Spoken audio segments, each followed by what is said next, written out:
The CBC's Heidi Atter joins us from Happy Valley-Goose Bay. Heidi, you've been at the scene, and describe for us what you've seen and heard.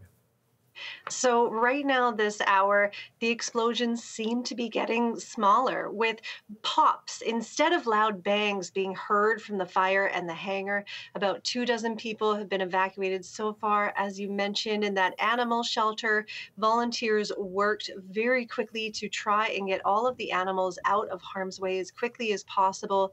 Now, there have been multiple ambulances headed to the scene in the past few hours, but there's no word on injuries just yet, as RCMP and Search and Rescue have a large perimeter set up all around the scene, and they're working on this with a number of volunteers and volunteer firefighters, but at this point the fire is still out of control.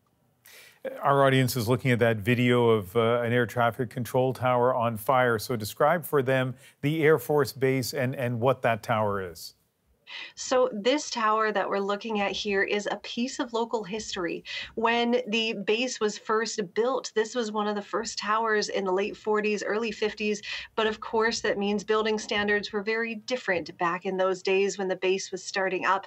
So this tower quickly went up in flames, and it's the hangar right beside it that has people especially concerned. Now, this is where small and large oxygen storage tanks were at the location.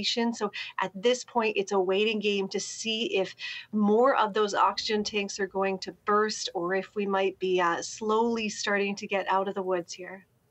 All right, you've done a nice job of watching this story through the night and into the early morning, and will continue to do that for us. CBC's Heidi Atter in Happy Valley-Goose Bay.